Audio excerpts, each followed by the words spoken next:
Muy bien, hoy vamos a explorar el algoritmo de Decision Tree, o mejor conocido como el árbol de clasificación. Vamos a ver qué es, contextualizaremos su propósito y vamos a ver su ejemplo. Todo esto de manera teórica para posteriormente realizarlo en Python, ¿no? O en alguna base de datos que podamos explorar. Primero que nada, ¿qué es? Bueno, es un algoritmo de aprendizaje supervisado, es un modelo a escala con una estructura jerárquica y no paramétrico. ¿A qué nos estamos refiriendo? Con algoritmo de aprendizaje supervisado ya habíamos visualizado previamente en el video de KNN que existen bastantes tipos de aprendizaje, al menos son tres. Este pertenece al supervisado, ¿no? Cuando mencionamos que no es paramétrico, me gusta contextualizarlo con esta disyuntiva. Recuerden que en la regresión lineal existe un modelo paramétrico que es una línea que divide los datos tanto en un segmento como en el otro. Bueno, en este caso matemáticamente no existe dicha línea, por lo que no podemos asegurar que es de tal consistencia. Así que definimos que no es paramétrico, ¿va? Es como la regresión lineal parte de una forma fija, es decir, una recta, y esa recta se ajusta según los pocos parámetros. Aquí no es así. En el árbol de decisión no tiene una forma predefinida, se va construyendo, podemos decirlo dinámicamente, subdividiendo los datos según sus características, ¿no? Muy bien, ¿y cuál es el objetivo de todo esto? El objetivo principal es dividir los datos en subconjuntos cada vez más homogéneos. Esta palabra es muy importante. ¿Por qué homogéneos? Muy bien. Evidentemente, las variables con las que trabajamos, en este caso, pues son de carácter no etiquetadas, es decir, que no hay etiquetadas, ¿no? Porque son aspectos cuantitativos y cualitativos, ¿no? Y con cuantitativos me refiero a categóricos. Entonces, podemos entenderlo de esta manera. Heterogéneo, pues recordamos que es la mezcla de clases distintas, como grupos de personas saludables o no saludables, mientras que homogéneo, pues es un grupo uniforme, mayormente constante, en el que pues se predomina una sola clase, ¿no? Predomina, tiende a, existe una tendencia. Bajo este parámetro, el árbol busca transformar conjuntos heterogéneos en homogéneos. Vamos a contextualizar todo esto, ¿no? Esto con el objetivo también de entrenar a este modelo capaz de determinar la categoría a la que pertenece un dato. Así que así es, vamos a hacer predicciones en esta parte. Así que aquí podemos mencionar que un modelo no supervisado es que significa que ya incluye características cuantitativas y cualitativas, ¿no? O sea, por ejemplo, comúnmente nosotros podríamos decir, estudiantes buenos, estudiantes malos, él es bueno, él es malo. Aquí no existen como tal los buenos y los malos. El algoritmo decide entre dos clasificaciones, jóvenes de nivel básico, podríamos decirlo, y jóvenes de nivel avanzado. No hay ni una ni la otra, ¿sí? Solo ve características en el algoritmo. Todo esto es posible representarlo en un árbol de decisión. Mayoritariamente, antes de llegar a todo este ejemplo, me gustaría visualizarlo de esta forma, ¿sí? Esto es un árbol de decisión. En sí, es un modelo a escala. También es un modelo a escala porque es una representación simplificada de la realidad, ¿no? Adaptada para que pues podamos comprender y analizar fenómenos complejos. Es igual que una maqueta o un mapa. No es la realidad completa, pero pues conserva las proporciones y relaciones esenciales, ¿no?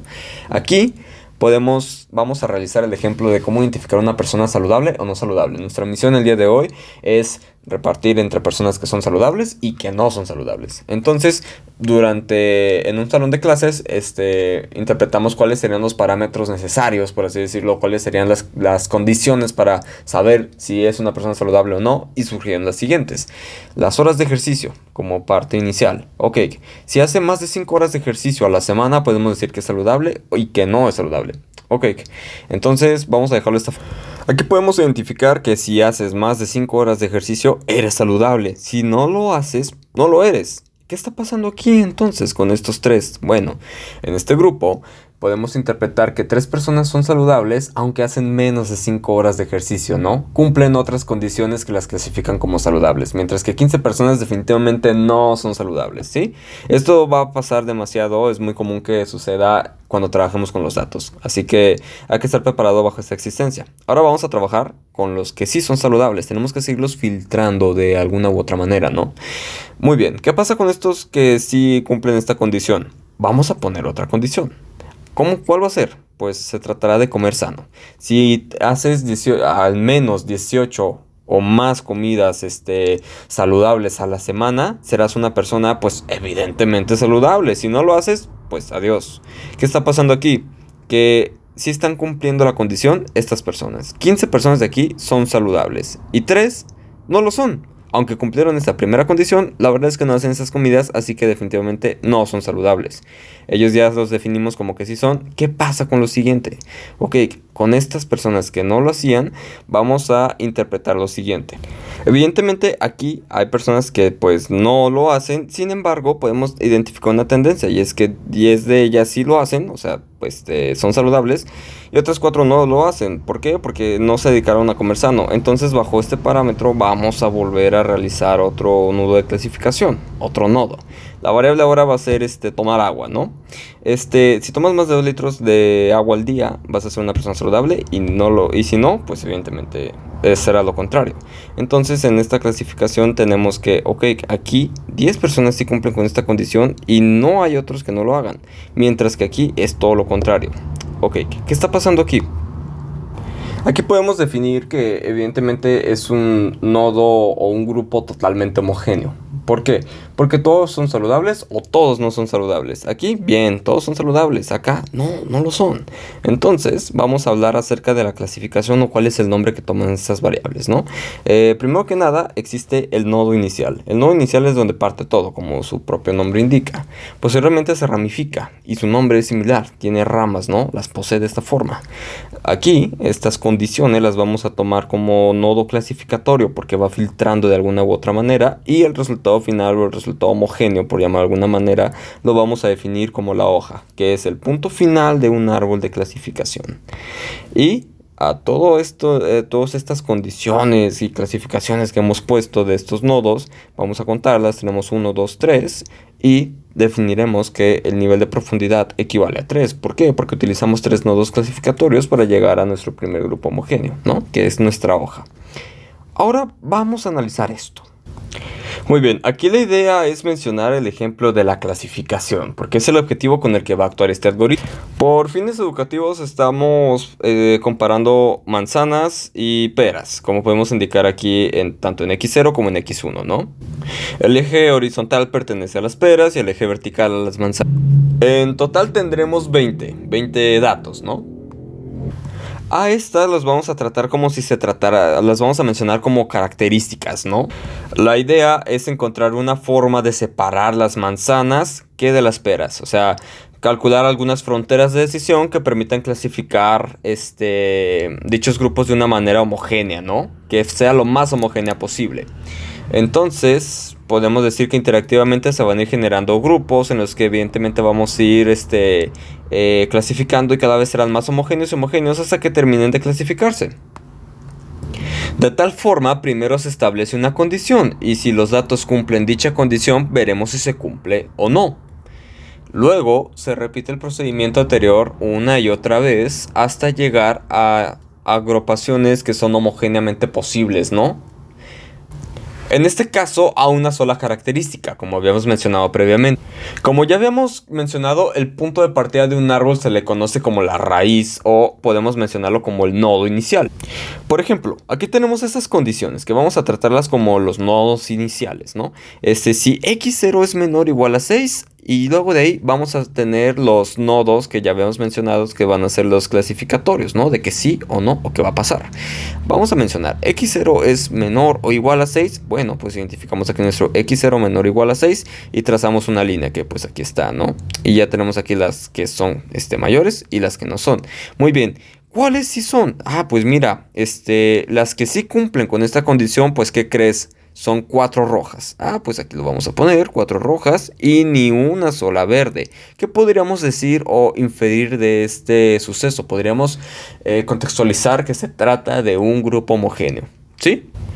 Nuestro objetivo es generar las agrupaciones más homogéneamente posibles. ¿Cómo podemos hacer esto? Bueno, para esto se utiliza una unidad de medición que se llama índice Gini, que pues calcula la impureza que hay detrás de un grupo, ¿no? Aquí podemos mencionar que los índices Gini iguales a 0 indican pues nodos puros. Aquí podemos mencionar que para medir la impureza de un nodo se utiliza el índice Gini. Y bueno, cuando lo podemos calcular de esta forma, ¿no? El índice Gini es igual a 1 menos la probabilidad categórica 1, de la característica elevada al cuadrado, menos esto. Ok, ¿qué está pasando aquí? Cuando son iguales a cero podemos decir que es puro. Y cuando no lo son, pues evidentemente se trata de algo impuro.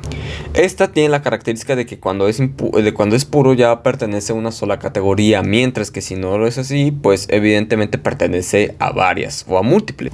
Ahora tenemos que analizar dos particiones probablemente iniciales, ¿no? Porque aún no sabemos cuáles, pero aquí están las condiciones. Vemos que x0 es menor o igual a 6 y x1 es menor o igual a 8.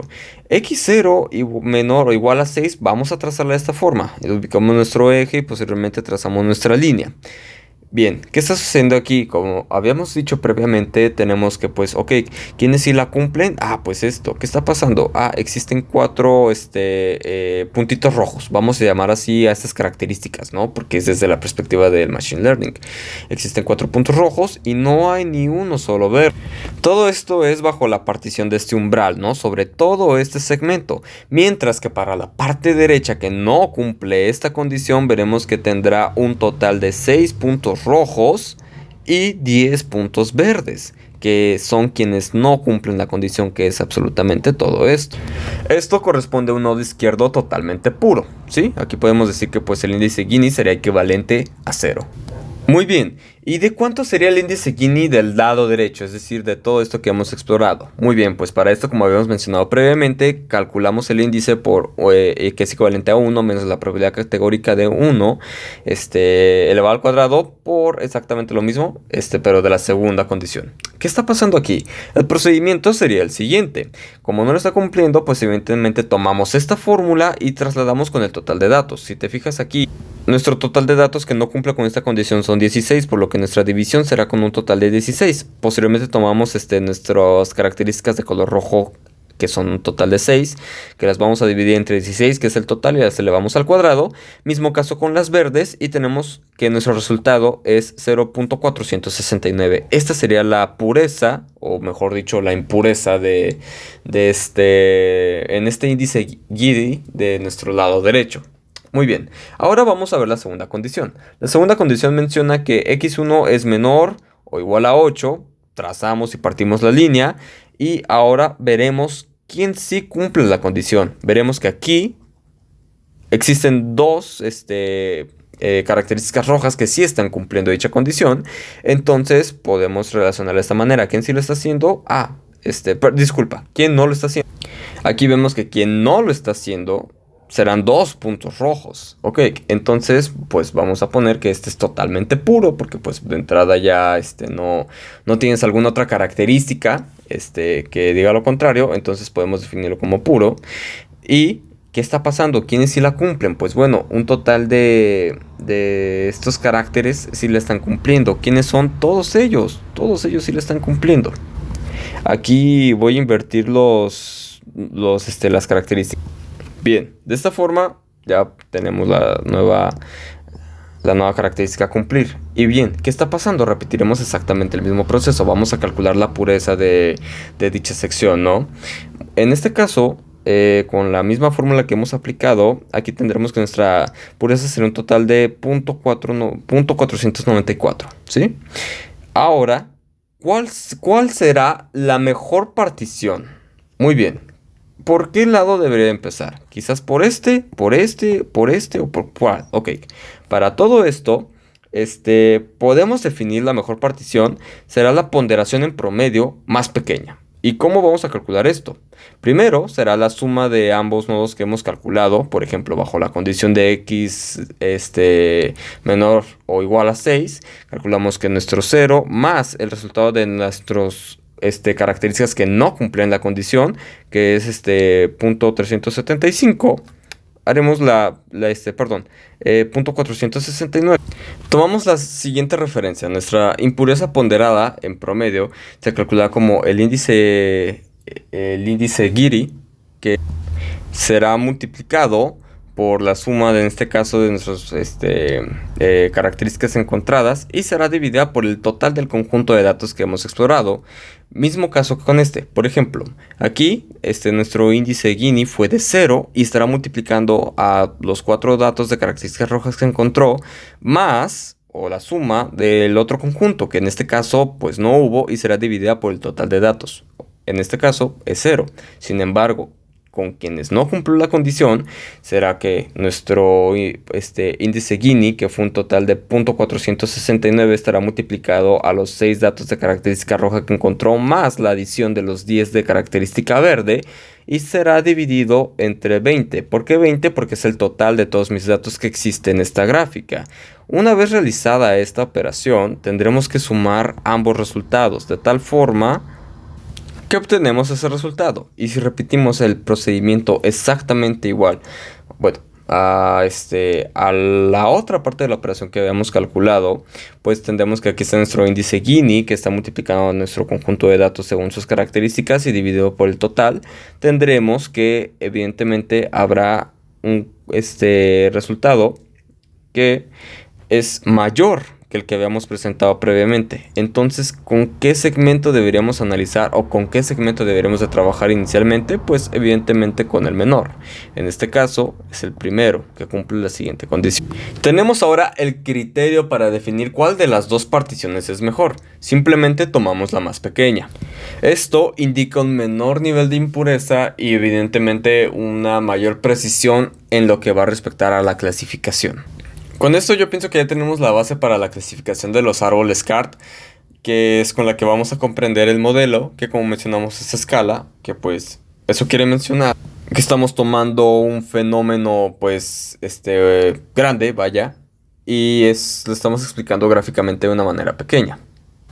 La idea es repetir este proceso hasta tener la clasificación más homogéneamente posible, de tal punto que evidentemente las características rojas serán las manzanas, mientras que las características verdes serán las peras, ¿no? Me parece que eso es lo esencial respecto a esta introducción de árbol de clasificación. Y bueno, repasando un poquito por encima, el objetivo es dividir los datos en subconjuntos cada vez más homogéneos, de tal manera que nos permita clasificar entre una, dos o más características, recordando también que no es una medida paramétrica, como habíamos mencionado en esta disyuntiva de la regresión lineal. Y también me parece que podemos rescatar la idea de cómo es que toda esta parte se puede representar visualmente bajo este diagrama, como podemos apreciar aquí, y cuáles son los nombres según su característica correspondiente, como el nodo inicial, las ramas, el nodo clasificatorio y cuál es el resultado de la hoja, ¿no?